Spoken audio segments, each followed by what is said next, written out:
Sandra with the Mortgage Center in beautiful downtown Guelph, another Mortgage Monday.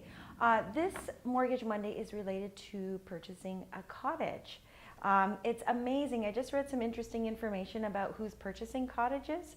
And at first I thought it was maybe more seniors who are looking at secondary homes, but many families are looking at purchasing a cottage with their young children.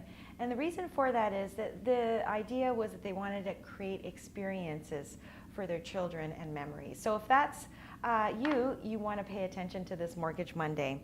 One of the most important things when purchasing a cottage that the financial institutions will look at when they're giving you financing is whether the cottage is seasonal or two-season, what they call it, or four-season.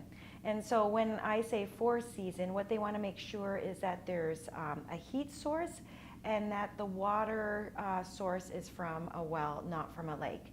And the main reason for that is if it is only two-season, the way that the financial institutions look at it is from a risk mitigation point of view. It's harder to sell a two-season cottage if there is a default. So keep that in mind. You may have a hard time getting financing if the property is only two-season.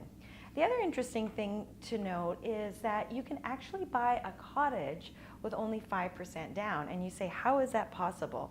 Well, many of the default insurance providers, CMHC, Canada Guarantee, and Genworth Financial, they have programs that will allow you to buy a secondary home or a cottage with only 5% down. It is not lender specific. It is specific to the institutions that provide the default insurance.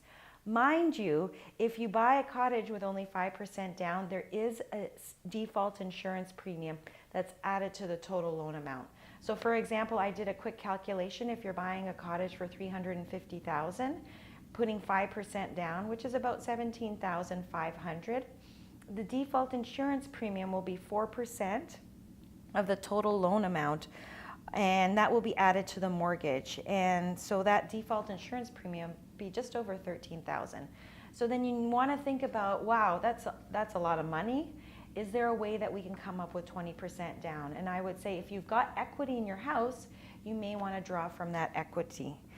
And then the last thing is that if you are buying a secondary home or a cottage and are a little concerned about cash flow, one of the things that you may want to consider is possibly doing a secured line of credit on that property instead of an amortized mortgage. Manulife has an excellent product called the Manulife One.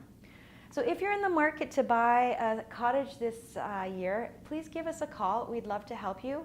You can check us out at www.skipthebank.ca.